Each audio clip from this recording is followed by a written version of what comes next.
যদি সম্ভব হয় তাহলে লাল ব্যাচ ধারণ করে প্রোগ্রামটা করা যেতে পারে, আর যদি সম্ভব না হয় তাহলে কি করবে? যে বিতর্ক হচ্ছে এটি খুবই অনাকাঙ্ক্ষিত এবং অপ্রত্যাশিত।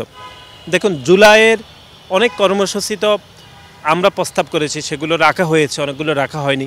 অন্য সংগঠন করেছে, সেগুলো রাখা হয়েছে, কিছু রাখা হয়নি। এটি তো ক্রেডিট ডিসক্রেডিটের কোনো বিষয় নেই। আপনি জানেন 29 তারিখ রাষ্ট্রীয়ভাবে ঘোষণা আসছিল, কথিত রাষ্ট্রীয় শোক পালন করা হবে কালো ব্যাচ ধারণ করে, এবং তাদের ভাষায় তারা লিখেছিল, যে প্রজ্ঞাপন দেওয়া হয়েছিল সেখানে তারা বলেছিলেন যে যারা হতাহত হয়েছেন তাদের উদ্দেশ্যে রাষ্ট্রীয় শোক পালন করা হবে। এই প্রজ্ঞাপনটি দেখার পরে আমাকে আমাদের দলের ভারপ্রাপ্ত চেয়ারম্যান জনাব তারেক রহমান আমাকে ফোন করেছিলেন। তিনি ফোন করে বলেছিলেন যে আমরা যেহেতু প্রতিটি কাজে সমন্বয় করতেছিলাম, তখন তো আপনি জানেন আব্দুল কাদের, মাহিন সরকার, রিপাত রশিদ, হান্নান সহ অনেকেই ছিলেন, তাদের সাথে আমরা এই পলিসি বা এই আইডিটা নিয়ে আমরা তাদেরকে প্রস্তাব করেছিলাম যে 29 তারিখ যেহেতু প্রজ্ঞাপন দিয়েছে, 30 তারিখে এই প্রোগ্রামটি করবে, তারা কালো ব্যাচ ধারণ করে তারা একটি প্রোগ্রাম করবে, তার বিপরীতে লাল ব্যাচ ধারণ করে প্রোগ্রামটা আমাদের দলের ভারপ্রাপ্ত চেয়ারম্যান জনাব তারেক রহমান আমাকে দিয়েছে। আমি শুরুতে আব্দুল কাদেরকে বলেছিলাম যে এরকম একটি প্রোগ্রাম করা যেতে পারে। তিনি আমাকে বলেছিলেন যে এটি খুবই ভালো আইডিয়া, আমরা আসলে আলাপ করি, আমরা সবার সাথে গ্রুপ কলে বসি। এর মধ্যে আমি আমাদের সভাপতিকে জানিয়েছিলাম, রাকিব ভাইকে। তিনি বলেছেন ঠিক আছে আমরা এটা আলাপ করি। আমরা আলাপ করেছিলাম অনেকগুলো বিষয় নিয়ে। প্রথম হচ্ছে যেহেতু আপনি জানেন সে সময় খুবই খারাপ সময়, প্রতিদিনে শত শত মানুষ মারা যাচ্ছে। সে সময় আমরা প্রথম আলোচনা করলাম যে কালো ব্যাচের বিপরীতে যদি লাল ব্যাচ দিয়ে প্রোগ্রাম করি তাহলে কি আসলে হতে পারে, একটা ইফেক্ট, পজিটিভ নেগেটিভ। তখন অনেকে বলছে এতে করে আশঙ্কা বাড়বে, বিশেষ করে হতাহতের সংখ্যাটা বাড়বে, মুখোমুখি হয়ে যাবে। এটি অনেকের আলোচনার মধ্যে অনেকে মত দিয়েছে। তো তখন আলোচনা আসছে যদি সম্ভব হয় তাহলে লাল ব্যাচ ধারণ করে প্রোগ্রামটা করা যেতে পারে, আর যদি সম্ভব না হয় তাহলে কি করবে? ধরুন আপনার সম্ভব না, তাহলে আপনি কী করবেন? তখন বলছে ঠিক আছে, কেউ বাসা থেকে লাল ব্যাচ মাথায় দিয়ে অথবা মুখে দিয়ে তারা ছবি পোস্ট করবে। এই দুইটা, প্রথমটা বুঝতে পেরেছেন, প্রথম একটা অপশান, সেকেন্ড একটি অপশান। তখন আব্দুল কাদের, মাহিন সরকাররা বলছে এই দুটি যদি সম্ভব না হয় তাহলে তৃতীয় কি হতে পারে?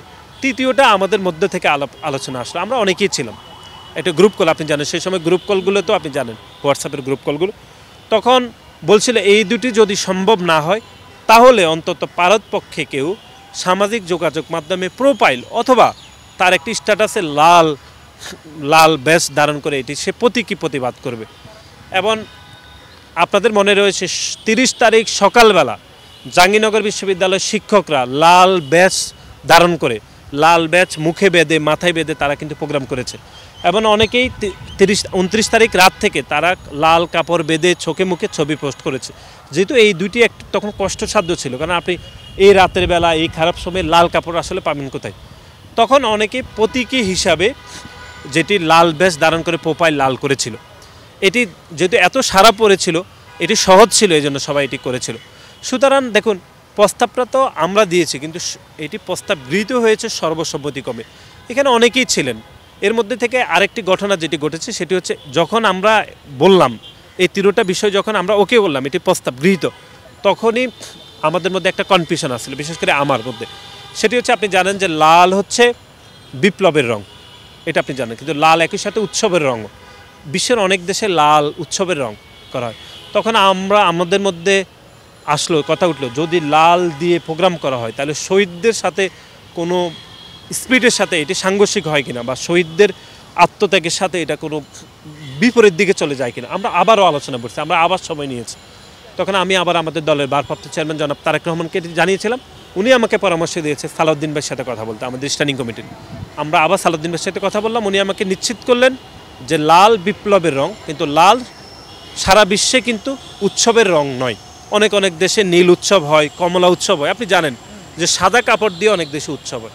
সুতরাং লাল বিপ্লবের রং হিসাবে এই প্রোগ্রাম করা যেতেই পারে। আমি আবার আমাদের আব্দুল কাদেরকে বললাম, এবং আব্দুল কাদের উনি নিজেও আলাপ করে এটা নিশ্চিত হয়েছে। পরে আমরা এই প্রোগ্রামটা থ্রো করলাম। এটি আসলে এটার গল্প।